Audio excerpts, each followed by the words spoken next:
Glória a Deus, como é bom a gente adorar esse Deus maravilhoso.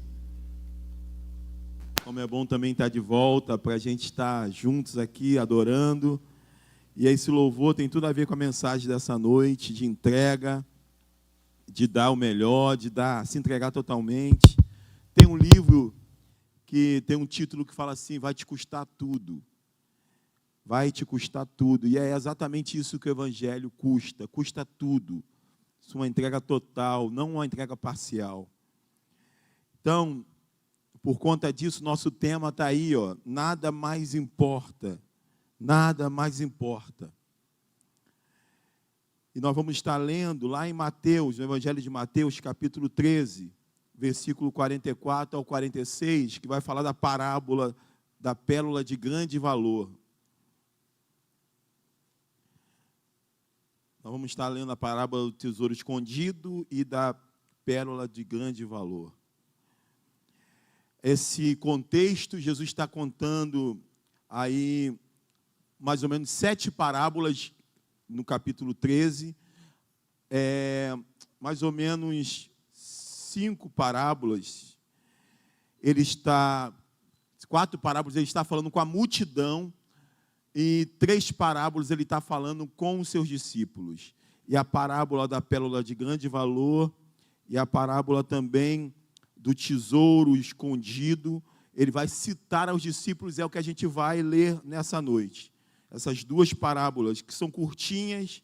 Então, ele está conversando agora com os seus discípulos. Ele estava falando com uma multidão, e ele vai falar aí 4 parábolas para a multidão, que é a parábola do semeador, a parábola do joio, a parábola da semente de mostarda e a parábola do fermento. E com os discípulos ele vai falar o tesouro escondido, a pérola de grande valor e a rede. Nós vamos ler essas 2 que ele citou para os discípulos, que é o tesouro escondido e a pérola de grande valor. Mateus 13, 44 ao 46. Diz assim: o reino dos céus é como um tesouro escondido num campo. Certo homem, tendo-o encontrado, escondeu-o de novo e então, cheio de alegria, vendeu tudo o que tinha e comprou aquele campo. O reino dos céus também é como um negociante que procura pérolas preciosas. Encontrando uma pérola de grande valor, vendeu tudo o que tinha e a comprou. Né? Então, nós vemos aí que nos 2 exemplos, ao se encontrar o tesouro escondido, se vendeu tudo e se comprou aquela terra. E há esse comerciante que procurava pérolas, e quando ele encontra a pérola de grande valor, ele vende tudo que ele tinha e ele compra essa pérola. Isso aí é as parábolas de Jesus falando sobre o reino dos céus, o valor do reino dos céus, que nos custa tudo, uma entrega total. Eu estava em casa essa semana, chegando aí, me localizando, botando as coisas em dia, muita coisa atrasada para arrumar, para fazer. Eu ainda faço muita parte administrativa da igreja, muita parte de contabilidade junto com o Ronaldo. Ele me manda uma parte, eu faço a outra parte, e a gente está com muita coisa atrasada que a gente está acertando para mandar para a empresa de contabilidade. Então, eu comecei a acertar isso tudo, junto com o Ronaldo. Ele está bem mais adiantado que eu.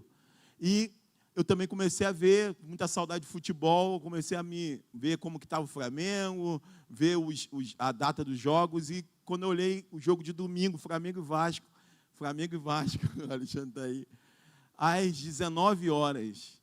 E na hora eu dei um tapa na minha perna, falei assim, meu Deus, a hora do jogo é a hora do culto de Santa Ceia.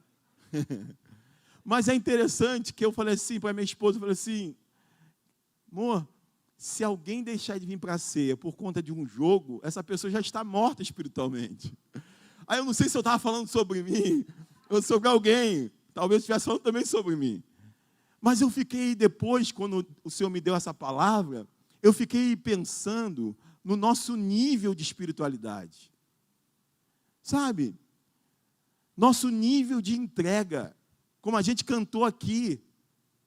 A gente lê histórias reais de homens e mulheres que entregaram sua vida, que entregaram, sabe, toda a sua vida, se entregaram totalmente. Gente que foi capaz de ser decapitado, sabendo que seria morto, como Paulo, quando ele vai dizer, eu já estou sendo oferecido como oferta de libação. Sabe o que é a oferta de libação? A oferta de libação é a limpeza do altar. Quando se fazia várias ofertas, sacrifícios de animais, no Antigo Testamento, a oferta de libação era o final, era quando se lavava o altar. Aquela libação, o vinho sendo derramado sobre aquele altar, limpando aquele sangue e aquele cheiro que subia. Paulo se compara àquele final, a final da sua vida. Ele já estava sendo oferecido como oferta de libação. Eu vou morrer.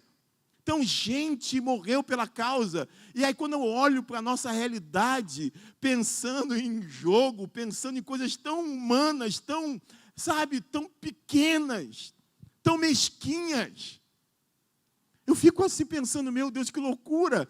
Eu estava, nesses dias lá em Araruama, uma irmã me emprestou uma casa para a gente ficar, e um lugar maravilhoso, uma orla incrível. A orla de Araruama, assim, está uma coisa espetacular.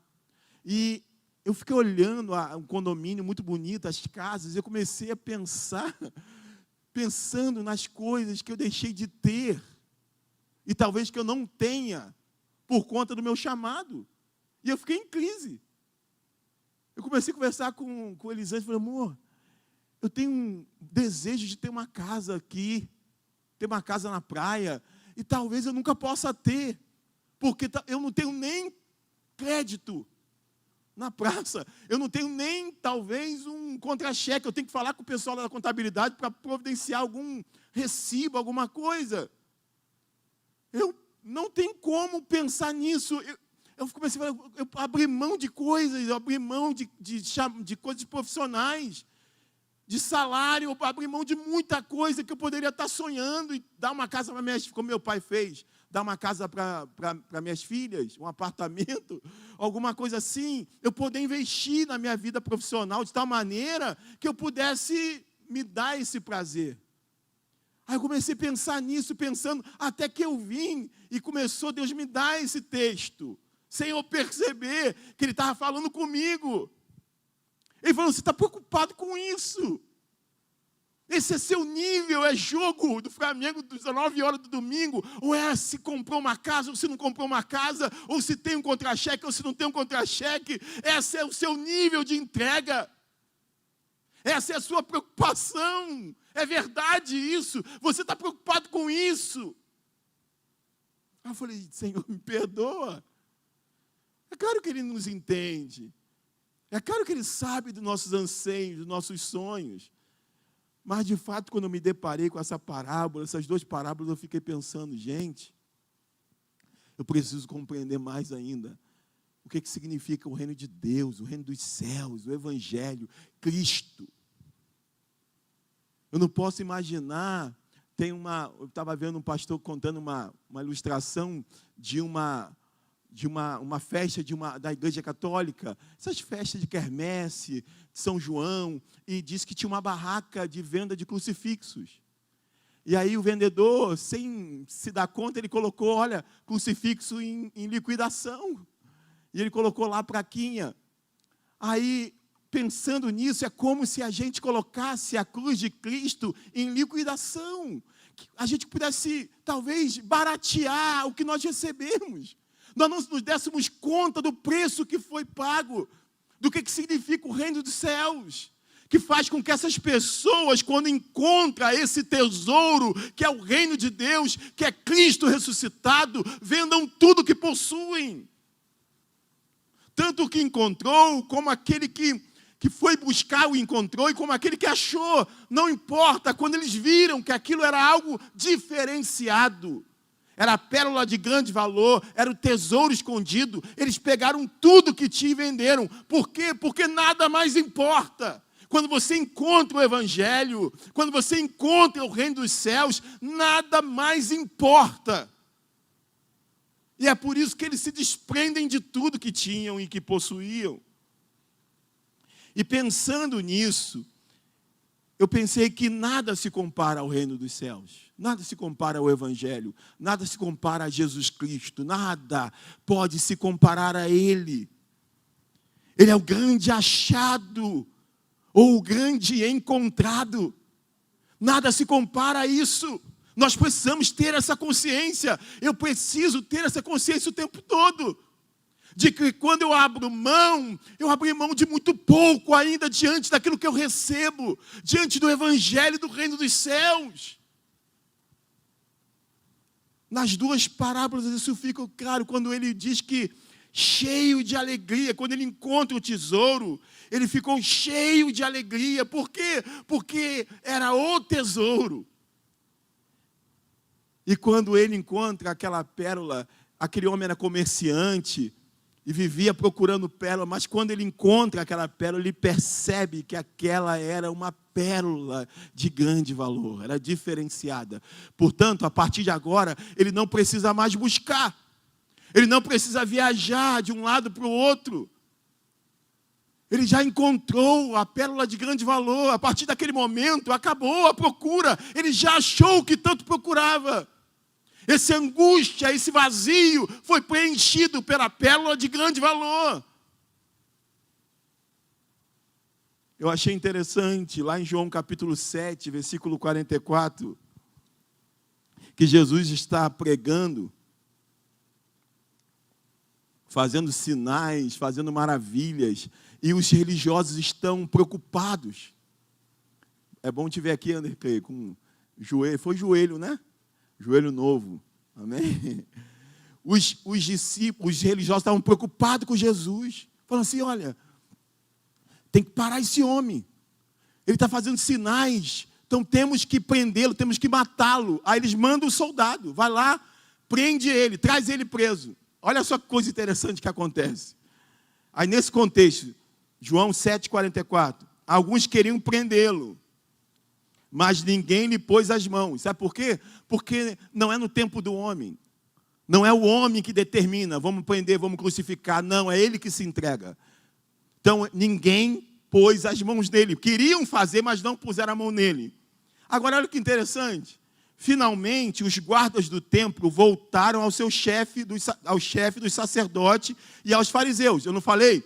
Os religiosos, os sacerdotes fariseus enviaram os soldados para prender Jesus.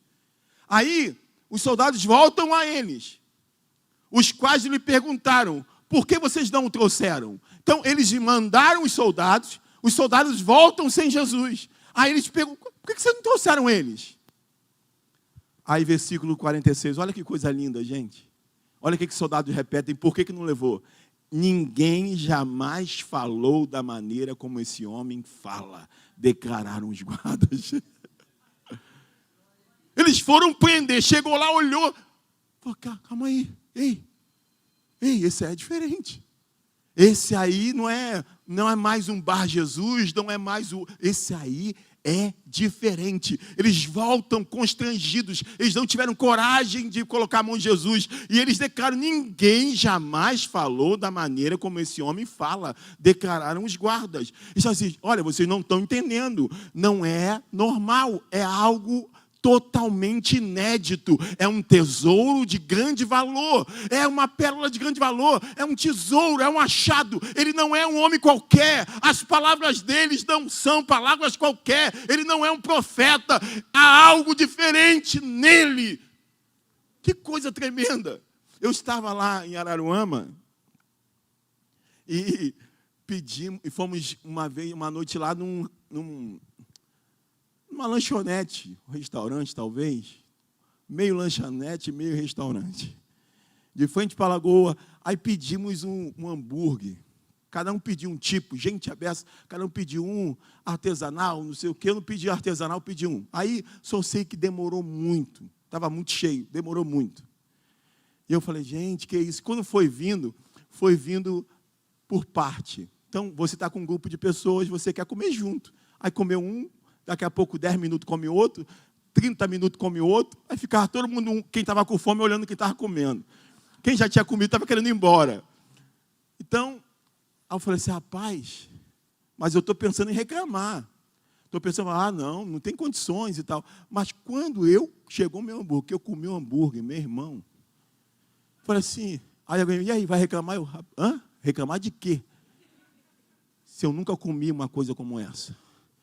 Gente, um hambúrguer que eu falei, nunca comi uma coisa dessa, uma coisa assim, espetacular, que me constrange. Eu não tive coragem de reclamar do tempo que eu fiquei lá. E voltamos lá. No lugar, um dia mais vazio, um domingo tranquilo, e foi maravilhoso de novo. Ou seja, esses guardas estavam como eu.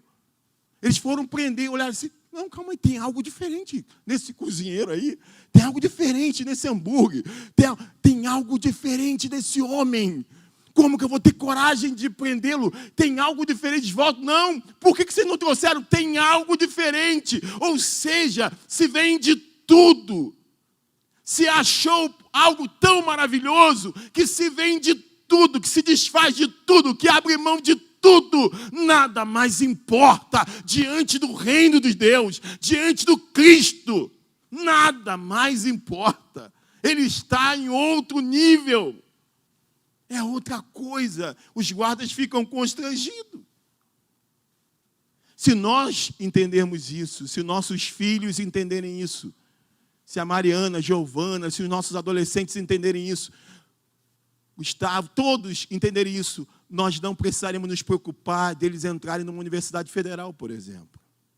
Se eles entenderem que o que eles receberam é um tesouro maior, é algo incomparável, nós não precisaremos ter medo de onde eles estarão. Porque eles entenderam que o que eles receberam é maior, é diferente. Podem ter vozes, pode ter conhecimento, pode ter ciência, pode ter emoção, pode ter professor eloquente, pode ter qualquer coisa que é bom para aprender, que é bom para crescer, mas ainda assim não é a voz do meu Senhor, não é o cheiro do meu Cristo. Eu aprendo, eu cresço, eu aprendo como profissional, eu avanço, eu me formo, mas ainda assim, no meu Cristo, não há como competir, porque Ele é aquilo que é de melhor, que é de incomparável. E é isso que nós temos que fazer com que nossos filhos entendam, que eles têm e receberam o reino dos céus e nada se compara ao reino dos céus. Quando Jesus prega uma palavra muito dura de entrega e fala, olha, quem não beber do meu sangue, quem não comer da minha carne, não tem parte comigo. E aquilo para os judeus era um escândalo. Os judeus sempre tiveram muito problema com carne, com sangue. Tanto que até hoje o judeu ortodoxo ele tem um açougueiro para ele. Tem um nome lá de alguém que é especialista em cortar carne da maneira que eles possam comer aquela carne. Porque tem que tirar totalmente, quase totalmente o sangue. Tem que ser o corte correto, a forma correta. Então, imagina você ouvir alguém dizendo, olha, quem não comer da minha carne não tem parte comigo. Quem não beber do meu sangue não tem parte comigo. Ele começa a falar coisas que para o judeu eram um escândalo. E eles começam a se escandalizar. Ele está falando de entrega, ele está falando de totalmente de se lançar, de entender que ele é o tesouro maior. E aí cada pessoa ali vai indo embora. Aquela multidão toda vai embora. E fica somente os discípulos. Jesus praticamente expulsa os discípulos também. Quando ele olha para eles e diz, vocês também querem ir? E se tem uma coisa que a gente é influenciado, é por a multidão. E é por isso que a gente tem que ensinar para os nossos jovens sobre isso, os adolescentes, porque a gente é muito influenciado pela multidão. Se a turma toda está agindo de uma maneira, eu vou acabar agindo da mesma maneira, porque a gente fica constrangido de ser uma voz diferente. A gente fica com medo, então você acaba aceitando. Então imagina a pressão, 5.000 pessoas indo embora. Gente, é muita gente. Todo mundo indo embora, fica só os discípulos. Jesus aí dá ajuda, dizendo, vocês também querem ir? Podem ir. Mas é interessante que Pedro entendeu o que nós estamos dizendo, de ter encontrado o tesouro maior, de ter encontrado a pérola de grande valor, que Pedro fala algo muito interessante lá em João, capítulo 6, versículo 67 ao 69. João 6, 67 ao 69. Jesus perguntou aos 12, vocês também não querem ir? Simão Pedro lhe respondeu: Senhor, para quem iremos? Tu tens as palavras de vida eterna. Nós cremos e sabemos que és santo de Deus. Pedro não se deixou influenciar por aquela multidão indo embora, desertando. Pedro entendeu que, para onde que eu vou? Eu estou com um tesouro, eu estou com aquilo que é de melhor, eu estou com o reino de Deus, eu estou com aquilo que é incomparável, inegociável. Então pode a multidão ir embora, podem muitos desistir, mas eu encontrei o meu tesouro. Para onde iremos nós? Para onde eu vou? Eu não vou sair daqui. Eu encontrei o Senhor. Outro ponto é que o reino dos céus, como nós falamos, vai lhe custar tudo. O reino de Deus vai nos custar tudo. Isso a gente tem que deixar muito bem falado, e nós temos que enfatizar isso, porque nós vivemos na superficialidade tão grande, que a gente vai aceitando algo religioso, algo superficial, como vestir uma camisa, como colocar uma máscara. E a gente faz do templo, da igreja, do templo de domingo, um lugar mágico, onde eu não tenho compromisso nenhum durante a semana, mas quando eu estou ali, eu vou viver aquele momento. Mas nós não podemos nos deixar enganar, porque o reino de Deus vai nos custar tudo. Tanto que eles dizem, o reino dos céus é como um tesouro escondido no campo. Certo homem, tendo encontrado, escondeu de novo, e então, cheio de alegria foi, o que ele fez? Vendeu tudo que tinha. Tudo que ele tinha, comprou aquele campo. O reino dos céus é também como um negociante que procura pérolas preciosas. Encontrando uma pérola de grande valor, o que ele fez? Vendeu tudo que tinha e a comprou. Ou seja, o reino dos céus vai nos custar tudo. Como a gente cantou, né? Entrega, tudo. Não pode haver competição, não pode haver um altar para outra coisa que não seja somente Deus. Ele não divide a glória dele com ninguém. Ou seja, tudo tem que ser dado a Ele, todo nosso ser, todos nossos sonhos, todos nossos projetos, o futuro tem que ser entregue a Ele. Porque o Evangelho é isso. O reino dos céus é isso, é tudo. Não há como ter Amazias. Há um rei em Israel chamado Amazias, que diz que ele fez o que era reto aos olhos do Senhor, mas não com inteireza de coração. Amazias conseguia viver como muitos vivem hoje, como um religioso, fazia até coisas retas, cantava, ia para os cultos, ofertava, dizimava, mas aquilo não era uma entrega total. O Evangelho não há espaço para Amazias, ele requer tudo da gente, tudo.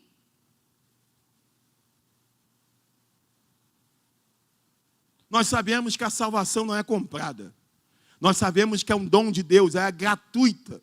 A questão da venda é uma forma que Jesus trouxe para nós entendermos que requer um lançar-se totalmente. O entender que o que Ele propõe é maior do que qualquer outra coisa. E que nós precisamos nos lançar totalmente a Ele. Eu fico olhando alguns exemplos. Eu penso no apóstolo Paulo. Eu penso que o apóstolo Paulo deveria ser alguém que as pessoas invejassem, que as pessoas desejassem. Talvez como um sentimento que eu tive, de olhar para algumas casas, de olhar para algumas realidades e falar assim, poxa, queria tanto ser essa pessoa, eu queria tanto ter esse carro aí, queria tanto ter um lugarzinho para descansar. Talvez o apóstolo Paulo fosse alguém que as pessoas olhassem ele pegando a carta, indo pelo caminho de Damasco, com aquelas roupas judaicas de religiosos, inteligente. E depois as pessoas falam assim, eu queria ser ele. Olha que autoridade que ele tem. Ele tem cartas nas mãos para passar qualquer alfândega, para prender aqueles que ele considerar seita, contra o judaísmo, ele tem uma liberdade, ele tem uma autoridade, ele tem uma eloquência, ele tem uma postura, eu quero tanto ser esse homem. E olha que coisa interessante, quando Paulo tem um encontro com Jesus, com esse tesouro maior, com essa pérola de grande valor, lá em Filipenses capítulo 3, versículo 7 a 8. Olha que coisa interessantíssima, irmão. Desse homem que é querido, desse homem que é admirado, desse homem que todo mundo quer se espelhar nele, porque tudo era no judeu, tudo era na religião. A religião e o Estado se misturavam, não é como é hoje. O Estado laico, não. O Estado e a religião era a mesma coisa. Então imagina você ter alguém que é tão proeminente ali na religião. Mas olha o que Paulo diz, depois que ele tem encontro com esse tesouro, ele diz, mas o que para mim era lucro? O que era lucro? O que era para ele lucro? Era tudo isso. Da onde ele nasceu, com o tão pequeno ser apresentado no templo, com quem ele aprendeu, o que ele fazia, a sua entrega, a sua dedicação. Ele falou, mas o que para mim era lucro, passei a considerar como perda por causa de Cristo. O que para mim era lucro, o que para mim parecia alguma coisa, eu agora considerei como perda por causa de Cristo. Mais do que isso, ele diz, mais do que eu achava que era lucro, mais do que isso, tudo como perda. Não só agora o que eu pensava ser lucro, mas tudo eu considero como perda agora, comparada com a suprema grandeza do conhecimento de Cristo Jesus. Tudo é perda agora, comparada à maravilhosa graça de ter recebido o reino de Deus. Tudo é considerado como perda diante da suprema grandeza do conhecimento de Cristo Jesus, meu Senhor, por quem perdi todas as coisas. Perdi todas as coisas. Por quem perdi todas as coisas. Talvez você tenha tido perdas pelo reino, como eu falei para vocês aqui. Talvez você perdeu até oportunidades que para os olhos humanos eram interessantíssimas. Que muita gente te questionou e disse, você está maluco? E ele vai dizer, olha, por quem? Por Cristo eu perdi todas as coisas. Eu as considero, sabe como? Como esterco para poder ganhar Cristo. Ele vai dizer, tudo aquilo que as pessoas tanto admiravam e que eu mesmo também via como lucro, eu considero perda hoje, porque eu tive o privilégio de encontrar esse tesouro. E ele vai dizer tudo isso, na verdade, eu considero como esterco. Olha que coisa, que expressão forte. Tudo aquilo que eu pensava que era alguma coisa, é esterco diante de Cristo. Sabe? Essa escolha de Paulo, aos olhos humanos, parece não ter lógica. Vamos tentar atualizar para aquela época lá dele, vamos tentar voltar lá e pensar o que as pessoas pensaram dele quando ele abriu mão de tudo e passou de perseguidor a ser perseguido. De pouco tempo que ele se entrega a Cristo, ele tem que descer de uma janela num cesto escondido para não ser morto. Aquele que era reverenciado, aquele que tinha cartas para entrar e para sair, agora está sendo fugido. Mas aos olhos daquela sociedade, as pessoas deveriam olhar para Paulo e dizer, esse cara é doido, esse cara é maluco. Filipenses 3, 4 ao 6. Ele vai dar um exemplo do que ele era. Antes de ele dizer que tudo era como esterco, ele vai dizer quem ele era. Olha só o que ele era dentro de um contexto judaico, religioso, onde religião e Estado era a mesma coisa. Ele vai dizer, não temos, vou ler o finalzinho do 3, não temos confiança alguma na carne, ele vai dizer. Embora eu mesmo tivesse razões para ter tal confiança. Então, na carne, humanamente falando, eu teria razão para ter confiança. Por quê? Circuncidado no 8º dia de vida. Ele cumpriu todos os requisitos da lei. Ao 8º dia, os pais de Paulo levou ele para ser circuncidado, pertencente ao povo de Israel. Eu pertencia ao povo de Israel, eu não era um gentil. Eu era da tribo de Benjamim, verdadeiro hebreu. Quanto à lei, fariseu. Quanto ao zelo, perseguidor da igreja. Quanto à justiça que há na lei, gente, olha o que ele vai dizer: irrepreensível. Esse homem, ele citava muitos textos das Sagradas Escrituras de cabeça, porque, como vai dizer, que nosso zelo tem que exceder o dos escribas, como diz Jesus, que o nosso zelo tem que exceder o dos escribas. Quando Jesus fala isso dos escribas, ele está dizendo uma verdade. Os escribas eram zelosos, eles eram hipócritas, mas em conhecimento, eles eram zelosos. Zelosos. E ele vai dizer, nosso zelo tem que exceder o dos escribas. E Paulo está dizendo que ele era irrepreensível na lei, era um homem admirado, e tudo isso naquela sociedade era algo valorizado, aplaudido, e ele agora que ele encontra o tesouro, diz: isso tudo é esterco diante do que eu recebi. Você pode estudar, você pode se formar, você pode desenvolver aquilo que você estudou de uma maneira maravilhosa, mas sempre olhe para aquele tesouro maior como algo mais importante na sua vida. Não perca as suas características, não perca o seu jeito de pensar e de ser por conta do conhecimento que você adquiriu. Porque você sabe que você já tem algo maravilhoso e muito maior do que qualquer situação. A gente já passou vários movimentos, como a Bíblia fala, ventos de doutrina. Vários movimentos eu já vi acontecer. Dente de ouro, no culto aparecer dente de ouro na boca da pessoa. Ah, dente de ouro. O pastor ora e aparece dente de ouro. E eu não sei o que acontece. Minha história da minha família é Assembleia de Deus. Desde que eu me conheço por gente, era de escola bíblica. Quando a Assembleia de Deus, uma época, ficou sem professor de escola bíblica, minha mãe nunca teve nenhum tipo de constrangimento, e louva a Deus por isso, de pegar a gente e levar lá na Igreja Batista, mesmo na época de tanta visão, né? Tinha muita essa situação de tradicional, é tradicional, é pentecostal, aí tinha tudo isso naquela época. Hoje em dia ainda tem. Mas minha mãe, quando não tinha professor na igreja, ela falou: pastor, estou levando meus filhos lá na Batista, vou lá. Ela ia lá, aí eu lembro, professora Andréia, tudo bem? Lá na igreja não está tendo escola, eles vão ficar aqui. Na Igreja Batista sempre foi, a escola bíblica sempre foi muito séria, muito boa, a gente estudava lá, sempre. Fomos formados assim.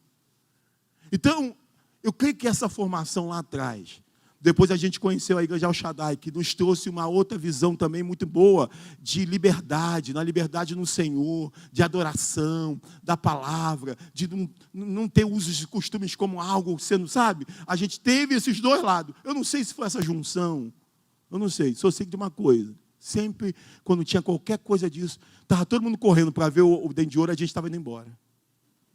Toda a igreja corria, vamos ver o dente de ouro. A gente, dente de ouro?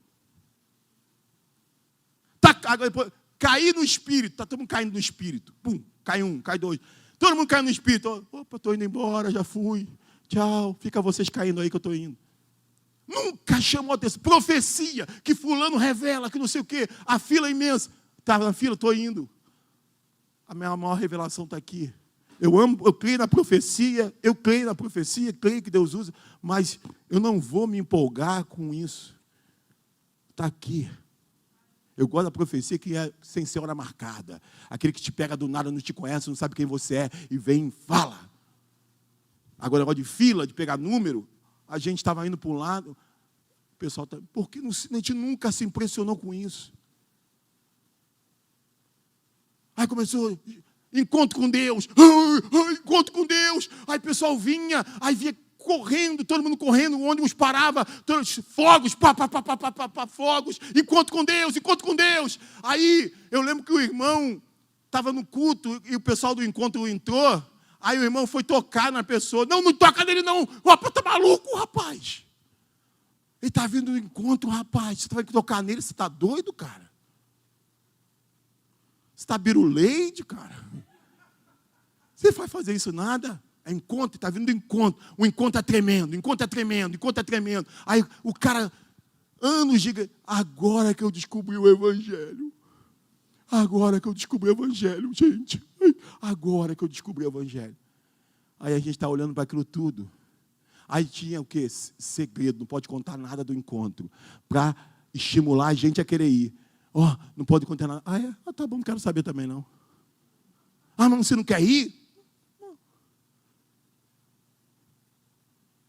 Não é possível. Não está curioso? Depois, radical.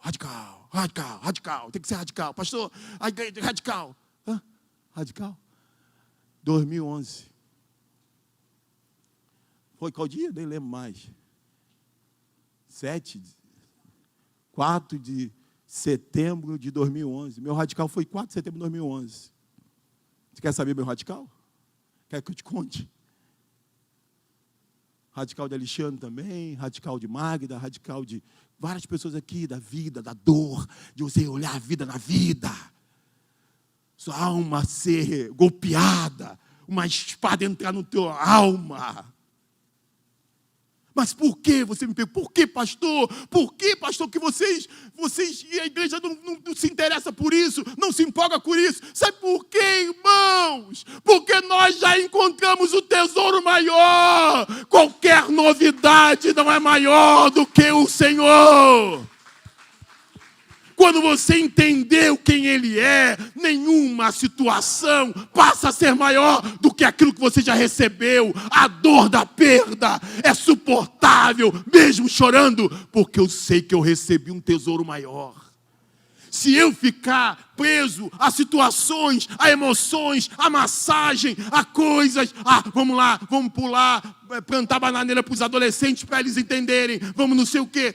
Eles nunca vão entender, eles têm que entender que eles já têm um tesouro maior. Aí a gente entendeu, então você sofre, mas você, eu choro, eu fico triste, eu estou mal, mas eu sei que eu tenho, eu recebi, e daqui a pouco Ele estará conosco no grande encontro. Então nada nos empolga, a gente se emociona, um teatro, uma pregação, um congresso, um encontro de casais, é maravilhoso, amém, glória a Deus, mas ainda assim é uma experiência, porque a maior experiência nós já tivemos. Eu já achei o meu tesouro. Esse camarada aqui, quando compra, vende tudo, ele fala, tem uma pérola ali, pérola? Eu já tenho a minha pérola. Você não compra? Não compro mais, porque eu achei a pérola. Terminando. Moisés era louco, gente. Adolescente, Mariana, as meninas aí, não tenha medo de parecer louco. Por você fez a escolha de se guardar, porque seus colegas são diferentes. Não tenha vergonha de ser loucos. Não tenha vergonha de ter uma postura diferente. Não vá na multidão. Tenha a sua opinião própria. Tenha seu jeito de crer e de pensar. Porque Moisés era considerado maluco. Como Noé também. Construindo uma arca num lugar que não chovia, que não tinha água. Tantos meses. Moisés, ele simplesmente, diz o texto lá em Hebreus 11, eu não sei se é 24, 11, 24, não sei, Luiz, é os heróis da fé. Diz que pela fé Moisés, já adulto, recusou ser chamado filho da filha de Faraó. É como se Moisés falasse assim, hoje quem é mais importante? Biden. Aí Moisés poderia ser filho do presidente dos Estados Unidos, que é a maior potência mundial, e diz, então eu não quero, eu rejeito. O Egito era potência da tecnologia, da medicina, de tudo. Moisés, já adulto, já consciente, ele recusou ser chamado filho da filha de Faraó. Isso aí já é para todo mundo falar, você é maluco, cara. Você está doido, cara. Como que você não vai sair com aquele garoto que todo mundo está querendo sair? Como que você não vai aceitar esse convite? Como que você não vai fazer isso? Que você está doida? Você está doido? Ele recusou o que ninguém em sã consciência recusaria. Mas a proposta do evangelho para mim e para você, quando a gente encontra o tesouro maior, é que vai nos custar tudo. E Moisés abriu mão. Por quê? O que ele prefere? Ele abriu mão para preferir o quê? Um suco de laranja, uma rede. Não, olha o que ele preferiu. Ao invés de ser filho da filha de Faraó, o que ele preferiu? Preferindo ser maltratado com o povo de Deus, a desfrutar dos prazeres do pecado durante algum tempo. Ele preferiu ser maltratado, ele preferiu sofrer. Irmãos, nós sofreremos pela causa do evangelho. Evangelho é renúncia. Eu prefiro sofrer. Aí tem uma coisa interessante. Eu prefiro ser maltratado com o povo de Deus a desfrutar dos prazeres do pecado durante algum tempo. Ou seja, os prazeres do pecado têm data para terminar. Hoje nós vimos um filme muito interessante. Tráfico de corpos, uma coisa dessa. Gente, que filme. E fala muito disso. Ele preferiu, porque o pecado seria durante algum tempo. Por que ele fez isso? Versículo 26. Por amor de Cristo. Olha que legal, gente. Olha que legal. Hebreus, a gente não sabe, eu ia falar Paulo, mas a gente não sabe quem escreveu Hebreus. Há uma desconfiança de Paulo, mas não sabe. Mas quem escreveu Hebreus citou Moisés, que é um homem do Antigo Testamento, né? Mas ele traz a aplicação e traz o nome de Cristo, falando de Moisés. Olha que coisa interessante. Porque Jesus, ele morreu por nós antes da fundação do mundo. Mas ele encarnou há 2000 e poucos anos atrás. Então, olhando historicamente, não faria sentido ele citar Cristo. Mas ele cita, por quê? Porque a graça, ela já existia, ela já estava sendo trabalhada, ela já estava sendo tratada, já estava sendo derramada. Por isso que ele traz Cristo para a história de Moisés, por amor de Cristo. Moisés abriu mão por amor de Cristo. Considerou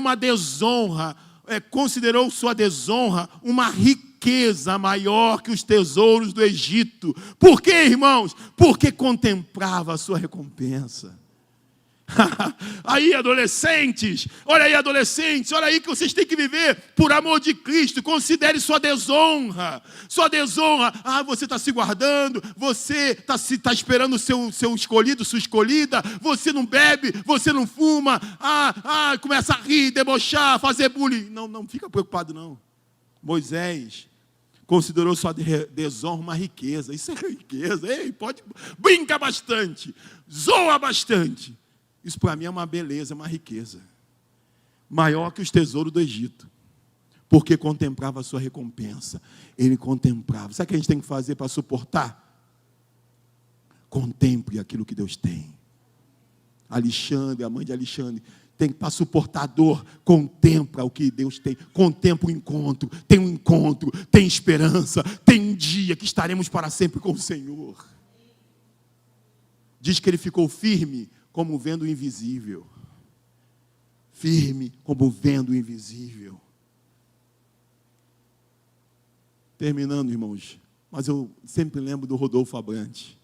Sempre. Trazendo agora para os nossos dias. Rodolfo Abrantes, da banda Raimundos. No auge da fama, do dinheiro, de tudo. Rodolfo Abrantes abre mão de tudo. O seu melhor amigo se levantou contra ele. Começou a falar, você está maluco, cara? Nós temos contrato para cumprir, nós temos várias coisas. Cara, eu comprei um apartamento. Cara. Como que eu vou pagar? Estou pagando. Como que você faz isso? Porque foi de uma hora para outra. O Rodolfo falou, eu não consigo mais. Eu vou morrer. Eu estou louco pela droga. Eu estou perdido. E o Rodolfo rompe. Todo mundo, Brasil inteiro. Gente, eu acompanhei tudo. Xingando, você é doido, seu crente, seu não sei o quê, Rodolfo, você está maluco, está bitolado, pastorzinho, que não sei o quê. O cara abriu mão de tudo no auge da fama. Graças a Deus que agora, depois de tudo, se provou que ele tinha tomado uma decisão certa, o seu amigo se reconciliou com ele. E está cada vez mais quebrantado. Mas, irmãos, na época foi uma loucura. Aí eu lembrei, botei aqui, ó, não é de cabeça não. A escolha que Márcio fez e suas consequências, meu cunhado. Márcio era de uma banda Uê, tocando. Aí, uma banda não tinha uma projeção nacional, mas Márcio conseguia pagar um aluguel, ter uma casa boa, ter móveis, ter carro, tudo tocando na noite. E Márcio se converte, ele tinha que fazer algumas fotos, alguma coisa, seguir ali um contrato, que não sei o que, tirar foto. Mas, olha, não está dando mais não. Não está, não é mais para mim, não estou gostando, não está. Mas que isso, cara? Quantas pessoas olharam, você, cara, é doido, cara. E depois, ficou o negócio, apertou, pega os móveis todos, entrega a casa, o apartamento lá na Alcântara, pega os móveis todos e traz para a casa do sogro. Os móveis não eram móveis igual o nosso, era móvel enorme. Aí botou tudo amontoado, guardado. Vai morar de favor na casa do sogro. Irmãos, sabe por quê? Porque tem horas que vai nos custar tudo, irmãos. Mas ficava com vergonha de deitar no sofá, não ficava sem camisa. Meu pai, meu filho, fica à vontade, a casa é sua. Não, seu Pedro, que não sei o quê. Aí foi lutando para construir a casa. Aí fez um concurso no Banco do Brasil. Aí passou, é Banco do Brasil, né? Passou e foi indo. Mas, meu irmão, tem horas que a gente vai ter que abrir mão. Eu estou preocupado, que eu quero ter uma casinha em Araruama. A gente vai abrir mão. Até hoje eu vivo crise da UF, cara. Até hoje, quando eu vejo qualquer coisa da UF, aqui meu coração bate. Ai, meu Deus, será que eu tenho que voltar? Que eu tenho que não sei o quê. Aí foi lá e acho que eu já até perdi a matrícula. Mas aí, não sei o quê. Mas eu vou ter que me manter, que eu tenho que ter uma renda, porque é muito complicado para a igreja, porque minhas filhas, porque o futuro, meu irmão, nós já temos um tesouro maior. Já tem mais de 10 anos que nós estamos aqui, Deus tem nos sustentado. No outro dia eu fui nas salas com o meu papai, pintar a sala, preparar a sala, estava horrível lá. Aí comecei a ver a umidade, comecei a ver as coisas, começou a me dar uma angústia. Senhor, eu quero um prédio, tem que ter um prédio decente para as crianças, salas decentes. Comecei a reclamar, comecei a falar. Aí daqui a pouco eu lembrei de eu contando R$2 para chegar o valor do aluguel lá do último salão. Pegava um bolo de nota, R$2, mais R$1, não sei o quê, para completar o valor, 2.000 e poucos reais. Aí eu falei, rapaz, estou reclamando, gente. Está com umidade, mas é nosso. Daqui a pouco a gente vai dar um jeito, mas é nosso. Sabe?